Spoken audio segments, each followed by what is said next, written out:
Selamat pagi saya ucapkan kepada sidang jemaat yang dikasihi dalam Tuhan Yesus Kristus. Kita bersyukur jika pada pagi hari ini kembali kita diberi kesehatan sehingga kita dapat bersama-sama berkumpul di tempat ini untuk memuji dan memuliakan Tuhan.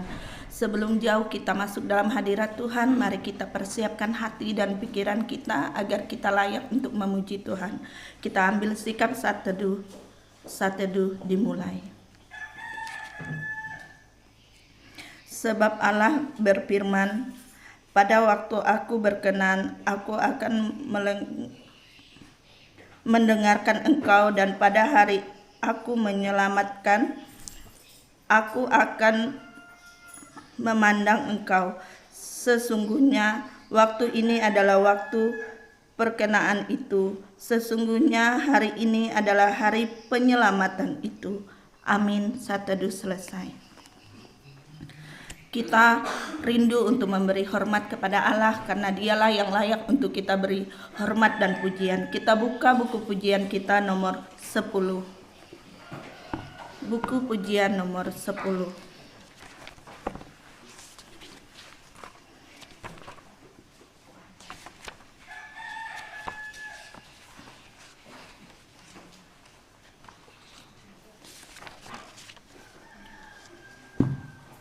Hormat bagi Allah. Saya undang jemaat untuk bangkit berdiri.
Doa pembukaan akan dipimpin oleh Gembala Sidang.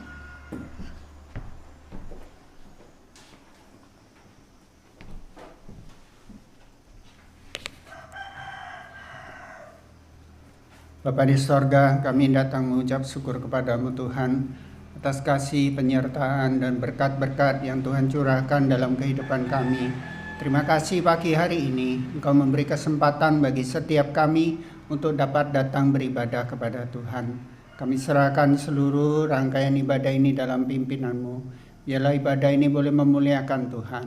Di dalam nama Tuhan Yesus kami berdoa. Amin.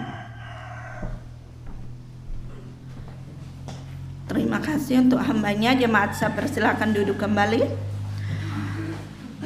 Kita masih rindu untuk memuji Tuhan. Kita buka lagi buku pujian kita nomor 110. Buku puji-pujian nomor 110.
Kita rindu untuk mengenang kembali betapa baik Yesus kepada kita.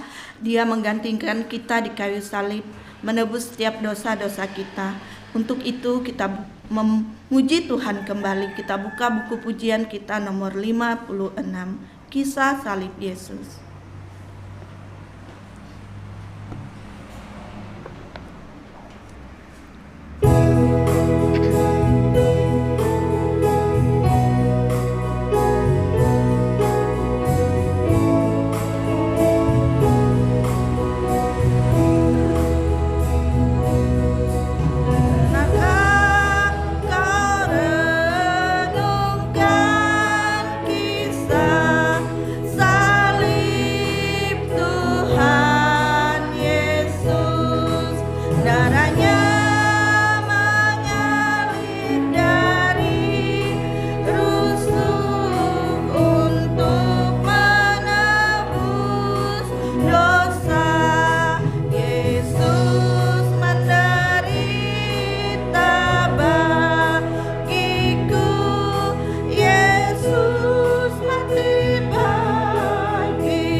ketiga jemaat bangkit berdiri. Maka kau dengar tanya sudah nak bagiku. Pernahkah kau ucap syukur karena Dia telah mati bagimu? Yesus menderita bagimu. Yesus mati bagimu. Yang ajaib bagimu. Yesus mati bagimu.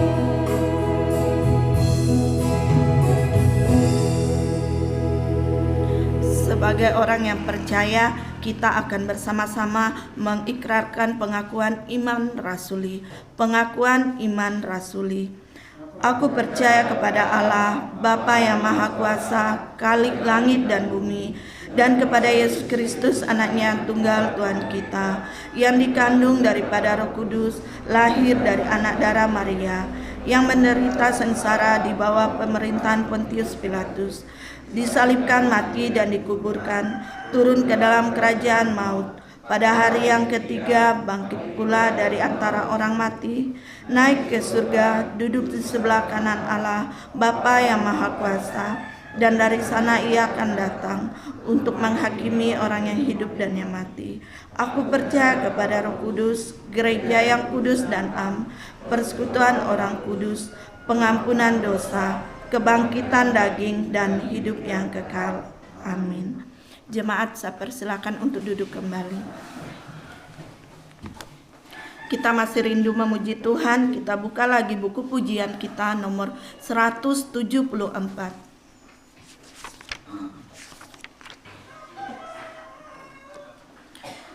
Ku tahu siapa yang ku percaya, nomor 174.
Sebelum kita membacakan firman Tuhan bersama-sama, kita akan membuka lagi buku pujian kita nomor 31.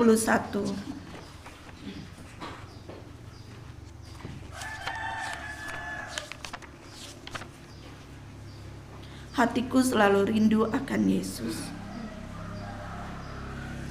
Pada bait yang ketiga, saya undang jemaat untuk bangkit berdiri.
Aku rindu dipimpin Tuhan. Kini ku tahu Dia selalu pimpin aku, kasih rahmat-Nya selalu sertaku.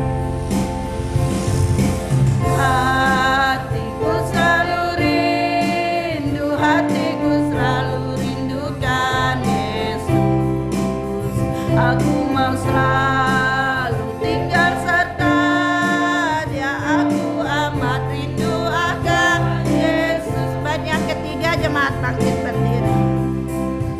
Kenalkah engkau akan Yesus itu? Mengapa masih hidup dalam syurga? Oh, terimalah Dia juru selamatmu. Kau dapat anugerah yang limpah. Hatiku selalu rindukan Yesus. Aku mau selalu tinggal serta Dia. Aku amat rindu akan Yesus.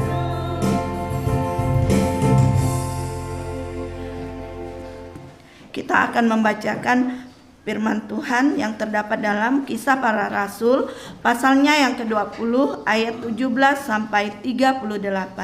Pembacaan firman Tuhan seperti biasa, pemimpin pujian akan membacakan ayatnya yang ganjil dan diikuti oleh sidang jemaat.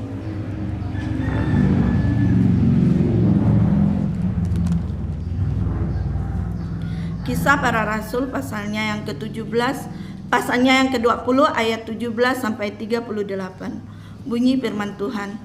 Karena itu ia menyuruh seorang dari Miletus ke Efesus dengan pesan supaya para penatua jemaat datang ke Miletus.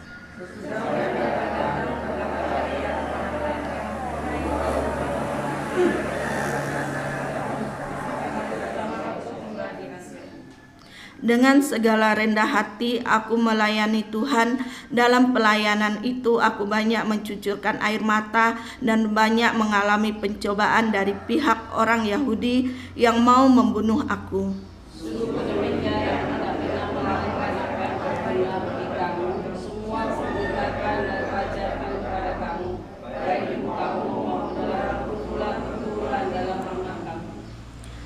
Aku senantiasa bersaksi kepada orang-orang Yahudi dan orang-orang Yunani supaya mereka bertobat kepada Allah dan percaya kepada Tuhan kita Yesus Kristus.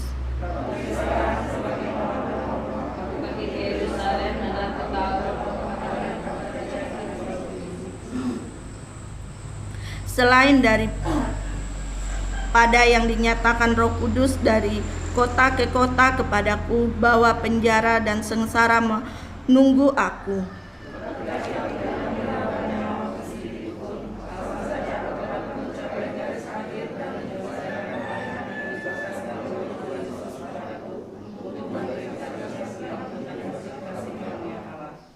Dan sekarang aku tahu bahwa kamu tidak akan melihat mukaku lagi, kamu sekalian yang telah kukunjungi untuk memberitakan kerajaan Allah.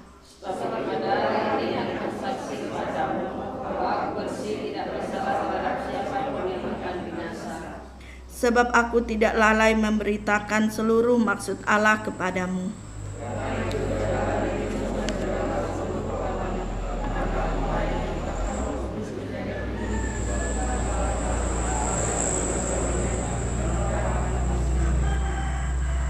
Aku tahu bahwa sesudah aku pergi, serigala yang ganas akan masuk ke tengah-tengah kamu dan tidak akan menyayangkan kawanan itu.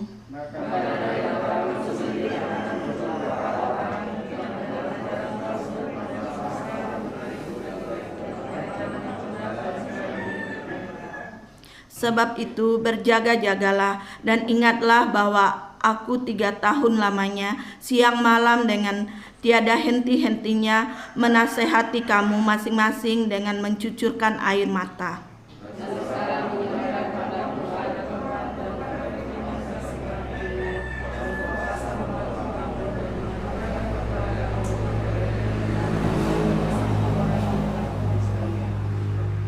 Perak atau emas atau pakaian tidak pernah aku ingini dari siapapun juga.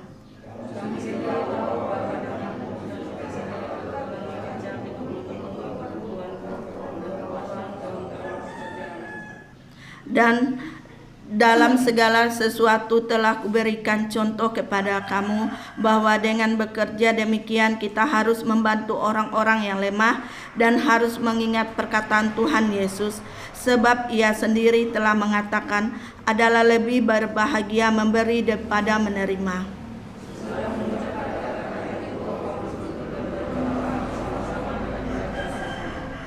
Maka menangislah mereka semua terseduh-seduh, dan sambil memeluk Paulus mereka berulang-ulang mencium dia.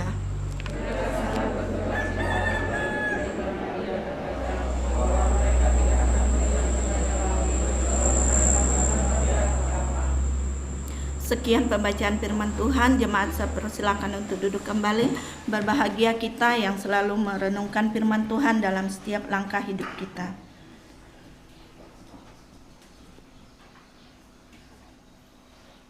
Kita akan mempersiapkan hati kita untuk menyambut firman Tuhan yang akan disampaikan oleh Bapak Pendeta Pamhendian. Sebelumnya kita mau buka buku pujian kita nomor 61.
Kepada hambanya saya persilakan.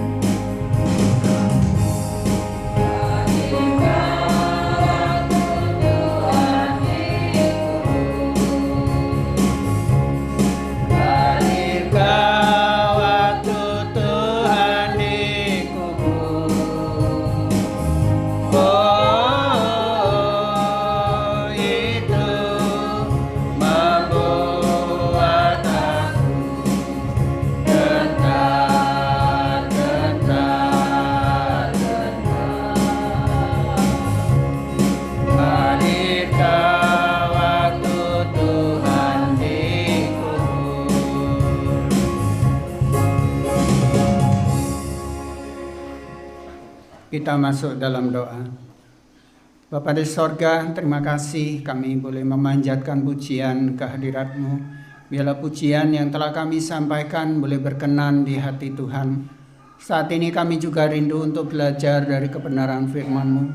Kiranya Tuhan menolong setiap kami, baik sidang jemaat yang mendengarkan dan hamba-Mu yang menyampaikan, supaya firman Tuhan ini sungguh-sungguh memberkati setiap kami. Terima kasih Bapa, dalam nama Tuhan Yesus kami berdoa. Amin. Selamat pagi sidang jemaat yang saya kasih dalam Tuhan Yesus Kristus. Kita akan melihat di dalam kitab Injil Yohanes. Injil Yohanes kita akan lihat pasal yang kedua Yohanes pasal 2 ayat 13 sampai ayat yang ke-25. Injil Yohanes pasal 2 ayat yang ke-13 sampai ayatnya yang ke-25. Jika sudah mendapatkan bagian ini, saya akan membaca bagi setiap kita semuanya. Yohanes pasal 2 ayat 13 sampai ayat 25. Ketika hari raya Paskah orang Yahudi sudah dekat, Yesus berangkat ke Yerusalem. Dalam bait suci didapatinya pedagang-pedagang lembu, kambing, domba, dan merpati, dan penukar-penukar uang duduk di situ. Ia membuat cambuk dari tali, lalu mengusir mereka semua dari bait suci dengan semua kambing, domba, dan lembu mereka. Uang penukar-penukar dihamburkannya ke tanah, dan meja-meja mereka dibalikkannya. Kepada pedagang-pedagang merpati ia berkata, "Ambillah semuanya ini dari sini. Jangan kamu membuat rumah Bapakku menjadi tempat berjualan." Maka teringatlah murid-muridnya bahwa ada tertulis, "Cinta untuk rumahmu menghanguskan aku." Orang-orang Yahudi menantang Yesus, katanya, "Tanda apakah yang dapat engkau tunjukkan kepada kami bahwa engkau berhak bertindak demikian?" Jawab Yesus kepada mereka, "Rombak bait Allah ini, dan dalam 3 hari aku akan mendirikannya kembali." Lalu kata orang Yahudi kepadanya, 46 tahun orang mendirikan bait Allah ini, dan engkau dapat membangunnya dalam 3 hari. Tetapi yang dimaksudkannya dengan bait Allah ialah tubuhnya sendiri. Kemudian sesudah ia bangkit dari antara orang mati, barulah teringat oleh murid-muridnya bahwa hal ini telah dikatakannya, dan mereka pun percayalah akan kitab suci dan akan perkataan yang telah diucapkan Yesus. Dan sementara ia di Yerusalem selama hari raya Paskah, banyak orang percaya dalam namanya, karena mereka telah melihat tanda-tanda yang diadakannya. Tetapi Yesus sendiri tidak mempercayakan dirinya kepada mereka, karena ia mengenal mereka semua. Dan karena tidak perlu seorang pun memberi kesaksian kepadanya tentang manusia, sebab ia tahu apa yang ada di dalam hati manusia. Bapak Ibu yang saya kasih dalam Tuhan Yesus Kristus, dalam bagian pelayanan dari Tuhan Yesus Kristus ini, ya dikatakan suatu kali sebelum hari Paskah orang Yahudi dimulai dan sudah dekat, ya Tuhan Yesus berangkat pergi ke Yerusalem. Dan di Yerusalem ada bait suci di situ, ada bait Allah, ya. Dan ketika dia melihat bait Allah itu, ya, dalam ayat 14 dikatakan di sana didapatinya pedagang-pedagang, ya. Baik lembu, kambing domba, merpati, penukar-penukar uang ada di sana, ya. Nah, oleh sebab itu melihat keadaan ini Tuhan Yesus ya marah kepada mereka. Dan dikatakan dia membuat cambuk dari tali dan mengusir mereka semuanya. Nah, Bapak Ibu yang saya kasih dalam Tuhan Yesus Kristus, dalam bagian ini Tuhan Yesus mengatakan dalam ayat 16, ya, "Ambil semuanya ini dari sini. Jangan kamu membuat rumah Bapakku menjadi tempat berjualan." Dalam Injil lain dikatakan di sana lebih tegas lagi, bukan hanya menjadi tempat berjualan, tetapi di situ diterjemahkan sebagai, ya, jangan membuat rumah Bapakku menjadi sarang penyamun. Nah, Bapak Ibu yang saya kasih dalam Tuhan Yesus Kristus, sehingga mereka semuanya berantakan, ya, keluar dari daerah area dari bait Allah pada waktu itu. Nah, Bapak Ibu yang dikasih Tuhan, ketika orang-orang Yahudi, khususnya orang-orang Saduki, orang-orang Farisi melihat hal ini, mereka menantang Tuhan Yesus, ya. Dikatakan dalam ayat 18, "Tanda apakah yang dapat engkau tunjukkan kepada kami bahwa engkau berhak bertindak demikian?" Nah, selanjutnya Tuhan Yesus mengatakan kepada mereka, "Rombak bait Allah ini, dan dalam 3 hari aku akan mendirikannya kembali." Dan ini ditujukan kepada, yaitu kematian dan kebangkitan Tuhan Yesus Kristus. Nah, Bapak Ibu yang dikasih oleh Tuhan Yesus Kristus, mungkin ya di benak kita, masa Tuhan tidak bisa, ya, Allah tidak bisa melakukan semuanya itu. Ya, memang tentu Allah sanggup, ya. Dia sanggup membangkitkan orang mati. Dia sanggup melipat gandakan roti dan ikan. Dia sanggup untuk mengusir setan. Tentu tidak ada yang mustahil bagi Allah. Tetapi memang ayat ini dimaksudkan oleh Tuhan Yesus, yaitu menunjuk kepada kematian dan kebangkitannya, di mana Tuhan Yesus mati di kayu salib dan pada hari yang ketiga dia bangkit kembali. Nah, dalam ayat 21 ini penting sekali bagi setiap kita. Tetapi yang dimaksudkannya dengan bait Allah yang ialah tubuhnya sendiri. Ya. Nah, Bapak Ibu yang saya kasih dalam Tuhan Yesus Kristus, baik di dalam kitab Korintus maupun dari Efesus, maka kita menemukan di sana bahwa kita gereja adalah tubuh Kristus. Kita ini adalah bait Allah. Kita ini adalah bait suci. Ya. Kenapa? Karena Roh Kudus diam di dalam kita. Nah, seperti kejadian pada waktu Tuhan Yesus menyucikan bait Allah. Maka sesungguhnya Tuhan sampai saat ini menyucikan setiap kita anak-anaknya, karena kita semuanya adalah bait Allah. Ya. Saya ingin mengajak kita melihat 1 Korintus pasal 3. 1 Korintus pasal 3 ayat 16 dan ayat 17. 1 Korintus pasal 3 ayat 16 dan ayat 17. Kita akan baca bersama bagian ini. 1 Korintus pasal 3 ayat 16 dan ayat 17. 1, 2, 3. Tidak tahukah kamu bahwa kamu adalah bait Allah dan bahwa Roh Allah diam di dalam kamu? Jika ada orang yang membinasakan bait Allah, maka Allah akan membinasakan dia. Sebab bait Allah adalah kudus dan bait Allah itu ialah kamu. Nah, Bapak Ibu yang saya kasih dalam Tuhan Yesus Kristus, ada dua kata yang penting di sini ya, mengenai orang yang percaya. Dikatakan di dalam Yohanes pasal 2 ayat yang ke-21 tadi, yaitu tubuh Kristus, ya, tubuhnya sendiri. Dan kita adalah tubuh Kristus, di mana Kristus adalah kepalanya. Kemudian kata yang kedua adalah kita orang percaya disebut bait Allah, bait suci, karena Roh Kudus diam di dalam kita. Dalam 1 Korintus pasal 16 juga dikatakan seperti itu dalam ayat 19. Ya, kita disebut bait suci, kita disebut bait Allah karena ya Roh Kudus diam dalam kita. Nah, lalu apa yang harus kita buat sebagai anak-anak Tuhan di dalam mengiring Tuhan? Maka sesungguhnya kita juga harus menjaga kehidupan kita.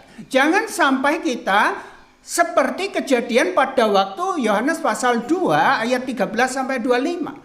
Di mana bait suci itu dipakai sebagai tempat berjualan, mencari uang pada waktu itu, mencari kekayaan di situ. Artinya jangan sampai tubuh kita ini dipakai oleh dosa menjadi alat dari dosa ini untuk mempermalukan Tuhan. Dan Tuhan tidak mau seperti itu. Bapak Ibu yang saya kasih dalam Tuhan Yesus Kristus, kita sebagai orang-orang yang sudah diselamatkan, firman Tuhan mengatakan kita adalah ciptaan baru. 2 Korintus pasal 5 ayat 17. Jadi barang siapa yang ada dalam Kristus, dia adalah ciptaan baru. Yang lama sudah berlalu, sesungguhnya yang baru sudah datang. Maka hidup kita pun harus kita benahi menjadi hidup yang baru. Kalau dulu kita hidup sebagai hamba dosa, tetapi sekarang kita hidup sebagai hamba kebenaran. Hamba dari kebenaran yang melakukan akan apa yang Tuhan kehendaki dalam kehidupan kita semuanya. Roma pasal 12 sangat penting untuk kita renungkan kata-kata dalam Roma 12 ayat 2. Jangan kita serupa dengan dunia ini, tetapi berubahlah oleh pembaruan budimu. Bapak Ibu yang saya kasih dalam Tuhan Yesus Kristus, ketika Tuhan Yesus mendapati ya di bait suci itu, di bait Allah itu ada banyak pedagang di sana, ya. Tentunya punya alasan mengapa mereka berdagang lembu sapi, kambing domba, ada penukar-penukar uang, ada burung merpati, ada burung tekukur di sana. Tentu ada alasannya. Kenapa? Karena orang yang beribadah yang datang kepada bait suci, datang kepada Allah dalam bait suci, itu bukan hanya sekitar Yerusalem. Tetapi dari tempat yang jauh pun ada yang pergi ke situ. Orang-orang Yunani. Bahkan kita lihat di dalam kitab Kisah Rasul pasal 8 ada yang dari Ethiopia yang datang ke Yerusalem beribadah kepada Tuhan. Nah, kalau mereka datang mau mempersembahkan korban kepada Tuhan dengan menuntun domba, kapan nyampainya? Ya, nggak ada itu truk di sana, dump truk nggak ada. Ya. Kalau mereka datang dengan membawa lembu, ya, kapan nyampainya? Kalau ada pedagang di sana kan enak, ya, tinggal bawa uang secukupnya, ya. Memang uang itu dalam mata uang yang asing, ya, bukan mata uang yang dipakai di kalangan orang-orang Yahudi pada waktu itu. Sehingga di sana juga ada penukar uang, ya. Jadi sampai di Yerusalem tinggal tukar uang lalu beli sapi yang kita butuhkan. Kalau mau mempersembahkan domba, beli domba di situ, ya. Kalau yang mungkin orang itu dari golongan menengah ke bawah, ya, beli burung tekukur saja atau burung merpati, ya, lalu datang beribadah kepada Tuhan, mempersembahkan korban kepada Tuhan. Kan enak, jadinya praktis. Tapi masalahnya mereka tidak harus datang ke Bait Allah berdagang di sana. Baik itu lembu sapi, ya, kambing domba, burung merpati, atau penukar uang, ya, nggak boleh di Bait Allah di situ. Harus ada di luar, ya terserah ya di ujung mana, ya. Kalau daerah kita di sini, ya, bayangkan itu ada, misalnya ini Bait Allah, ya, di situ ada gerbang, di situ ada pagar, ya, tanah kita cukup luas. Nggak harus itu pedagang kambing dombanya ada di pekarangan kita, nggak boleh, ya. Kalau di sana dekat kantor pos boleh itu, ya terserah, itu hak mereka. Nah, demikian juga dalam kehidupan kita sebagai Bait Allah, sebagai tubuh Kristus. Kita tidak bisa melarang orang dunia melakukan hal-hal yang berdosa. Kita tidak bisa melarang orang-orang dunia untuk melakukan kejahatan. Tetapi jangan sampai kejahatan itu ada di dalam kita sebagai Bait Allah, sebagai tubuh Kristus. Jangan kita lakukan itu. Tuhan marah. Tuhan akan mengusir semua itu. Dan Tuhan tidak akan berkenan. Oleh sebab itu Bapak Ibu yang dikasihi Tuhan, kita harus berusaha sebagai tubuh Kristus, sebagai Bait Roh Kudus. Kita harus berusaha supaya hidup ini berkenan di hati Tuhan. Firman Tuhan di dalam Roma pasal 6 saya akan bacakan kepada setiap kita dalam ayat yang ke-13. Roma 6 ayat 13 katakan di sini, dan janganlah kamu menyerahkan anggota-anggota tubuhmu kepada dosa untuk dipakai sebagai senjata kelaliman. Tetapi serahkanlah dirimu kepada Allah sebagai orang-orang yang dahulu mati, tetapi yang sekarang hidup. Dan serahkanlah anggota-anggota tubuhmu kepada Allah untuk menjadi senjata-senjata kebenaran. Ya. Bapak Ibu yang saya kasih dalam Tuhan Yesus Kristus. Artinya marilah kita mempersembahkan diri kita sebagai alat-alat Tuhan. Alat kebenaran yang memuliakan Tuhan. Senjata kebenaran yang memuliakan Tuhan. Jangan serahkan dirimu kepada dosa. Jangan membuat Bait Allah, Bait suci yang ada di dalammu itu menjadi sarang penyamun. Jadi disinilah kita lihat, ya, apa yang pernah Tuhan Yesus katakan kepada orang-orang yang mau mengikut Dia. Kalau kamu mau mengikut aku, kamu harus menyangkal diri, memikul salib. Artinya nggak mudah. Tinggalkan, ya, manusia lamamu. Tinggalkan tabiat-tabiat dosamu. Tinggalkan kebiasaan-kebiasaan burukmu. Jangan bawa itu untuk datang kepada Tuhan, untuk mengiring Tuhan. Tidak akan bertumbuh kalau kamu membawa itu. Seperti Bartimeus ketika dipanggil oleh Tuhan Yesus. Bartimeus yang buta itu. panggil dia supaya dia datang kemari. Lalu Bartimeus diberitahu, dia memanggil engkau. Lalu apa yang dilakukan Bartimeus? Dia membuka jubahnya itu, membuangnya jubah itu. Lalu apa? Dia segera datang kepada Yesus. Mengapa? Karena dia tahu jubah itu akan menghambat dia untuk segera datang kepada Yesus. Kita harus meninggalkan tabiat lama, manusia lama kita kalau kita mau bertumbuh dalam Tuhan. Karena semua itu akan menghalangi kita, Bapak Ibu yang dikasihi Tuhan.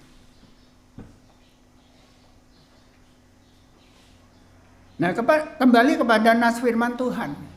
Hidup ini ya hanya sementara. Pemazmur mengatakan seperti penjaga, ya, seperti orang tidur, seperti rumput. Nanti ada akhirnya. Dan kita harus bertanggung jawab kepada Tuhan. Oleh sebab itu, marilah kita membenahi hidup ini, supaya hidup ini memuliakan Tuhan.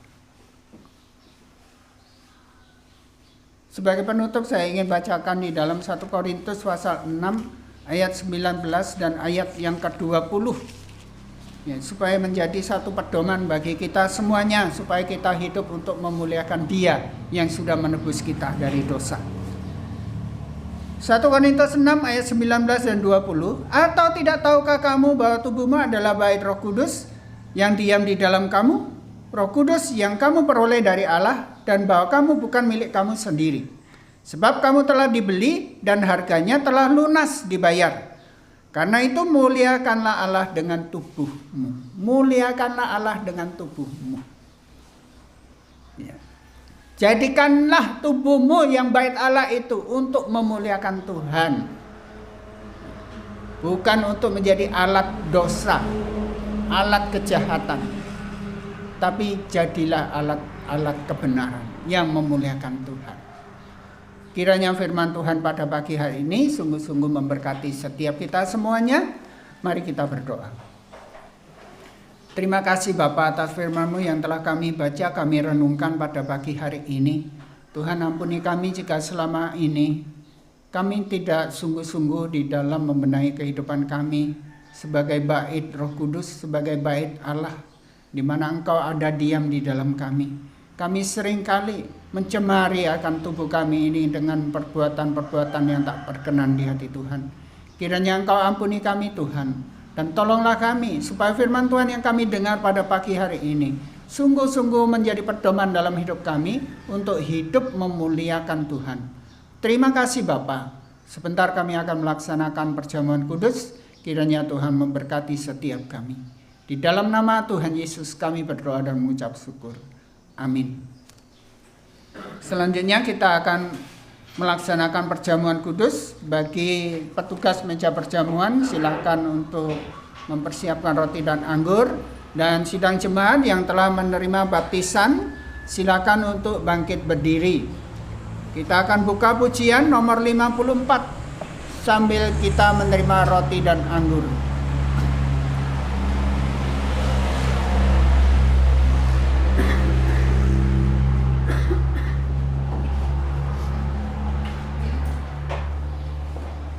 Pujian nomor 54.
Bait yang kedua. Imanku yang terkecil, Tuhan tak tinggalkan. Sinarilah hatiku dengan Roh Kudus-Mu.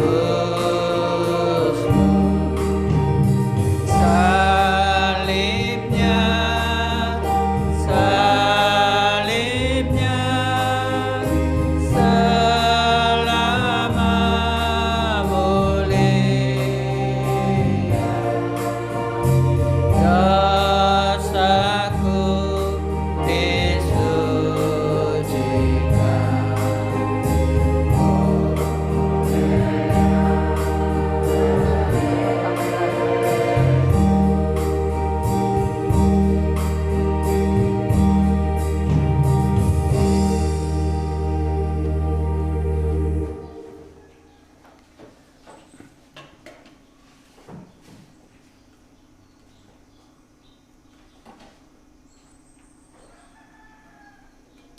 Mari kita merenungkan firman Tuhan yang telah kita baca pada hari ini. Dan mari kita menenangkan diri kita di hadapan Tuhan, mengakui segala dosa, kesalahan kita yang mendukakan hati Tuhan, dan juga menyakiti hati sesama kita, dan kita mohon pengampunan daripadanya. Bapa di sorga, kami datang kembali kepadamu Tuhan, mengucap terima kasih karena di tengah-tengah ibadah ini Engkau memberi kesempatan bagi setiap kami untuk mengingat kembali akan pengorbananmu di kayu salib bagi setiap kami. Tuhan, sebelum kami mengecap roti dan anggur ini, Engkau melihat keberadaan kami Tuhan. Seringkali kami gagal dalam melakukan firman-Mu. Seringkali kami mendukakan hati-Mu Tuhan, baik melalui pikiran, perkataan, dan perbuatan kami. Oleh sebab itu mohon kiranya Tuhan Kau mengampuni kami. Engkau mencucikan setiap kami ya Bapa, sehingga kami boleh layak mengambil bagian dalam pelayanan perjamuan pada hari ini. Terima kasih Bapa. Tolong kami supaya kami dapat hidup seturut dengan firman-Mu. Dalam nama Tuhan Yesus kami berdoa dan mengucap syukur. Amin. Sebab apa yang telah aku teruskan kepadamu telah aku terima dari Tuhan, yaitu bahwa Tuhan Yesus pada malam waktu Ia diserahkan mengambil roti, dan sesudah itu Ia mengucap syukur atasnya. Ia memecah-mecahkannya dan berkata, "Inilah tubuhku yang diserahkan bagi kamu. Perbuatlah ini menjadi peringatan akan aku." Mari kita sambut roti ini.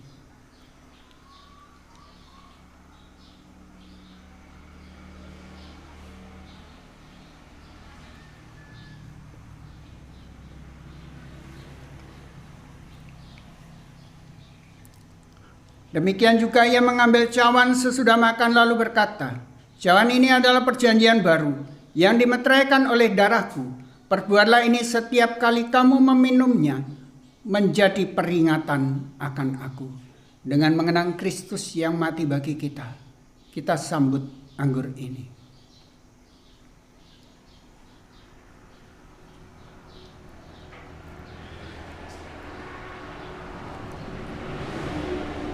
Kita berdoa.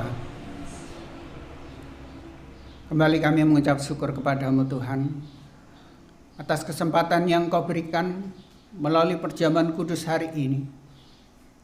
Kami boleh dibawa untuk mengingat kembali bahwa Engkau sudah mati bagi kami. Dan Engkau sudah menyelamatkan kami dari kuasa dosa. Terima kasih Bapa. Tolong setiap kami Tuhan, berikan keberanian kepada setiap kami untuk bersaksi bagi dunia bahwa Engkau adalah Tuhan, bahwa Engkau adalah Juru Selamat. Terima kasih Bapa. Dalam nama Tuhan Yesus kami berdoa. Amin. Jemaat dipersilakan duduk kembali. cawan akan dikembalikan kepada petugas meja perjamuan sambil kita melanjutkan pujian kita nomor 54, baitnya yang ketiga.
Atas pelayanan dari petugas meja perjamuan.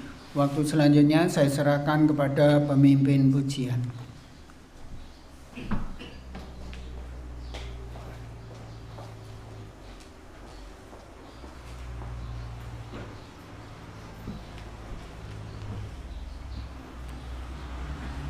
Terima kasih untuk Bapak Pendeta yang sudah menyampaikan firman Tuhan bagi kita. Biarlah firman Tuhan mengingatkan kita bahwa Yesus begitu baik dalam hidup kita. Dan biarlah kita selalu menggunakan tubuh kita untuk memuliakan namanya. Kita akan memberikan persembahan kepada Tuhan. Kita akan buka buku pujian kita nomor 230. Kepada yang bertugas, saya persilakan.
Apa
Baiklah, kita akan bersapaat kepada Tuhan. Adapun pokok-pokok doa sapaat kita pada hari ini, yang pertama kita berdoa buat bangsa dan negara Indonesia. Yang kedua untuk penginjilan di seluruh dunia, khususnya di Indonesia. Yang ketiga berdoa untuk gembala sidang dan majelis serta aktivis gereja. Yang keempat berdoa untuk jemaat, baik dari segi kerohanian, kesehatan, dan ekonomi. Yang kelima, kita berdoa untuk persembahan kolekte, persepuluhan, pembangunan gereja, ucapan syukur, dan diakonia. Dan yang keenam, berdoa untuk rencana pembangunan gedung gereja yang baru. Untuk membawakan doa sapaat ini, saya serahkan kepada Ibu Indah Ayu Sumarni.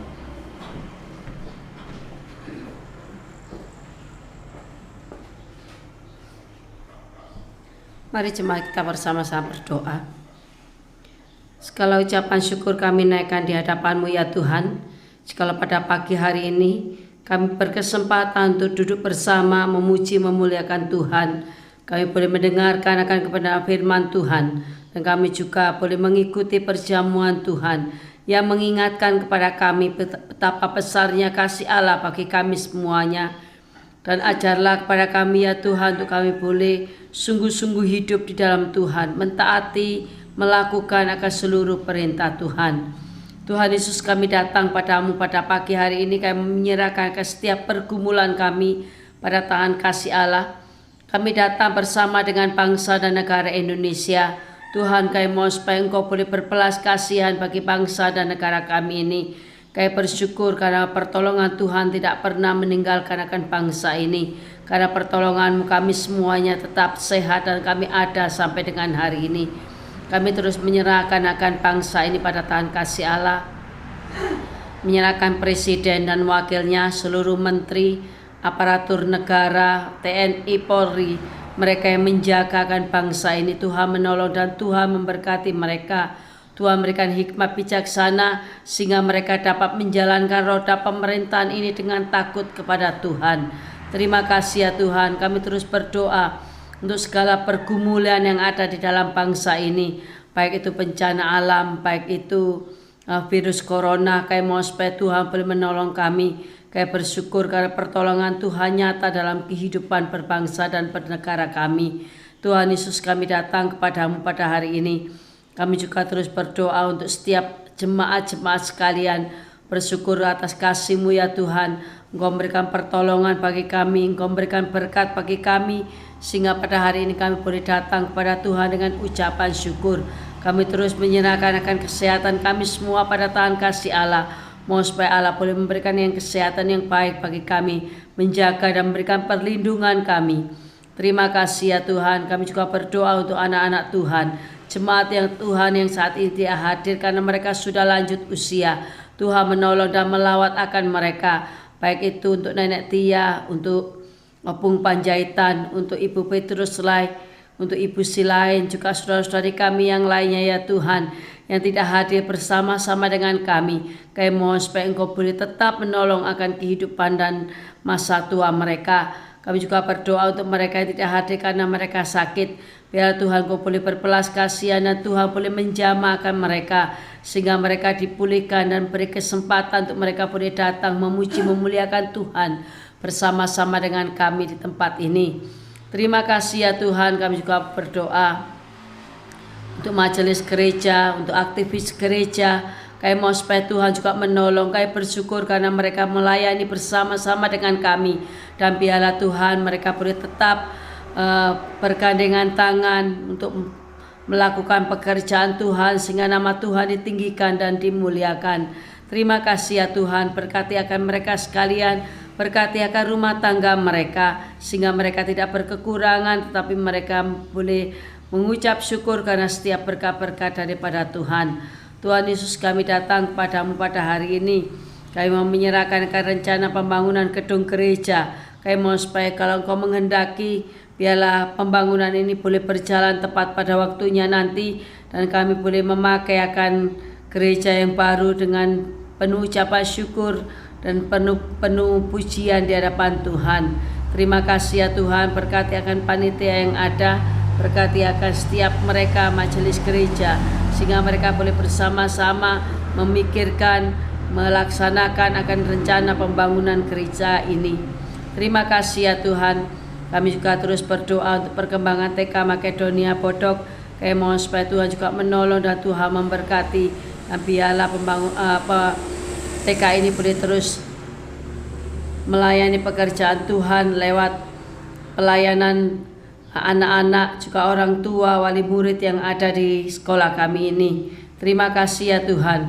Kami juga bersyukur jika pada hari ini kami datang kepada Tuhan dengan membawa uang persembahan. Tuhan, kami tahu bahwa tidak seberapa yang kami berikan kepada Tuhan dibanding dengan kasih Tuhan, berkat-berkat Tuhan yang mengalir dalam hidup kami. Tapi biarlah Tuhan, apa yang kami berikan ini boleh menyukakan hati Tuhan, dan Allah boleh berkenan memakainya untuk pekerjaan pelayanan di tempat ini.